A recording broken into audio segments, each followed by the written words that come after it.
Hello class and welcome back. We have another programming exercise that we can do. Account numbers sometimes contain a check digit that is the result of a mathematical calculation. The inclusion of the digit in an account number helps ascertain whether the number is a valid one. Write an application named CheckDigit that asks a user to enter a 4-digit account number and determine whether it is a valid number. The number is valid if the fourth digit is the remainder when the number represented by the first 3 digits of the 4-digit number is divided by 7. For example, 7770 is valid because 0 is the remainder when 777 is divided by 7.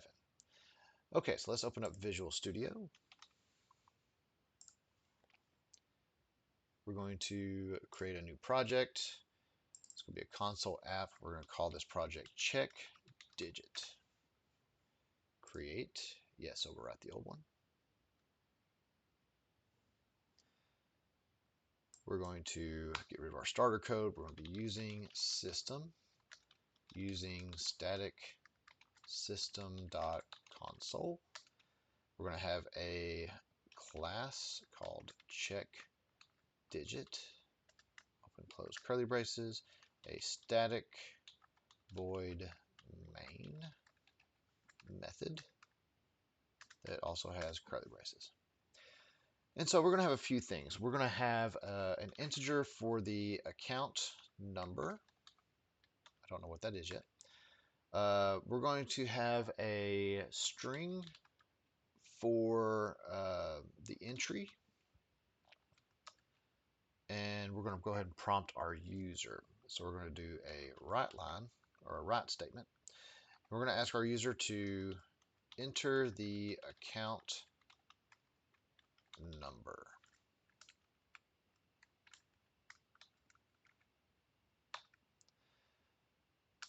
Okay, so when they enter the account number, that's going to go into entry. So entry is going to equal the read line. And the reason we want two of these, we're also going to say that account ACC num is going to equal, actually, I don't think we need that.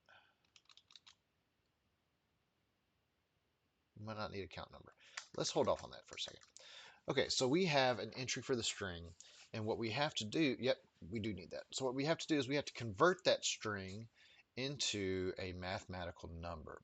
So account number is going to equal entry or convert dot to int 32, and we're going to do entry.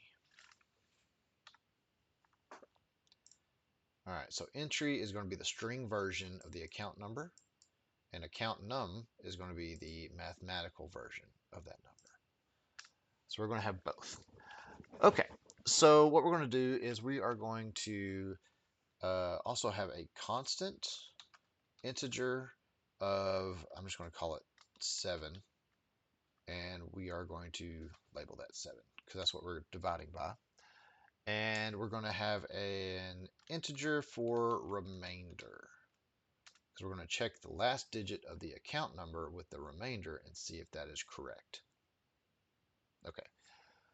All right, so we're entering the account number. We're going to get it from our user, and we're going to say something like, if the account,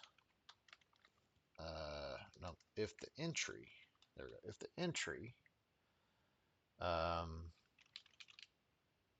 dot length does not equal 4, because it has to be 4 digits, right? You don't want them to enter more. So if the length is not 4, then what we're going to do is tell them it's an invalid number. We're going to do a write line. We're going to say invalid number. Then we're going to have an else statement. So if it is 4, else. So if it is 4, then we are going to run this bit of code here. Our account number, AC num, is, let's see, mm,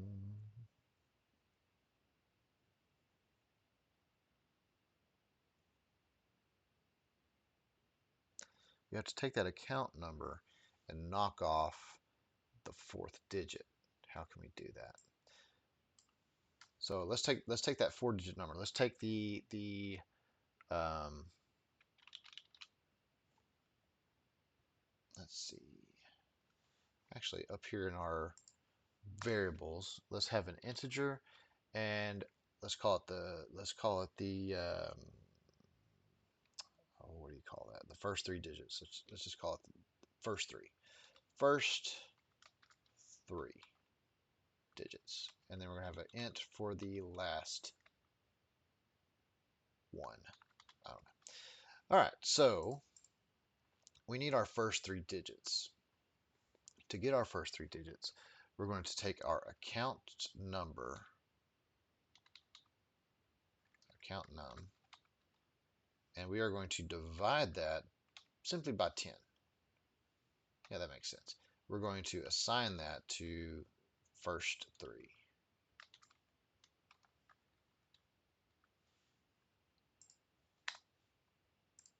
All right, so if we divide by 10, we will have remainders, but we're not worried about the remainder. We're worried about the quotient. Okay, so that's going to be the first 3. And then what we're going to do is we're going to take the remainder and we're going to put that into the last digit. So we're going to do last one is going to equal account num, and we're dividing by 10 to get the remainder and not the quotient. So we're using the percent symbol to do that. All right, so now we have the first 3 digits and the last digit separated. Okay. So now what we need to do is divide the first 3 by 7 and check to see if if the remainder is equal to the last one. Okay. So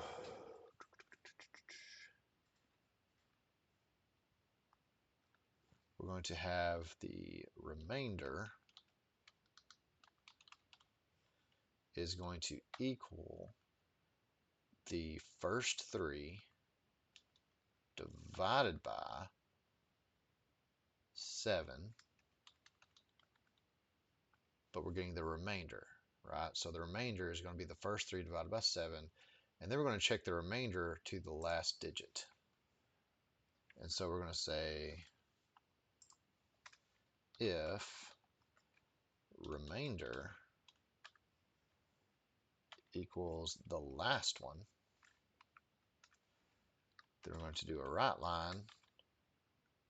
And what do they want us to do in the right line?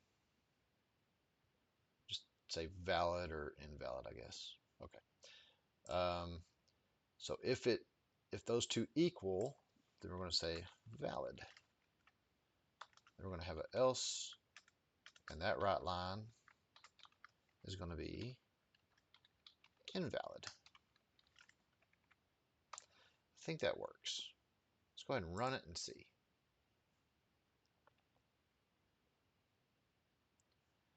So let's use the same one they did. 7770, enter, valid. Okay, let's run it again. Let's use 7771, invalid. All right, I think that works. All right, sometimes the hardest part for me is figuring out what to name these different variables. And honestly, I could clean this up. I could put all the variables up here at the top together. That's what a good programmer would do, is put all the variables up top so that the other programmers who are reading your code can kind of understand what they are and not really miss one. But this is how I did this exercise, just kind of off the top of my head. Let me know if you have any questions, and we will see you in the next video. You guys have a great day.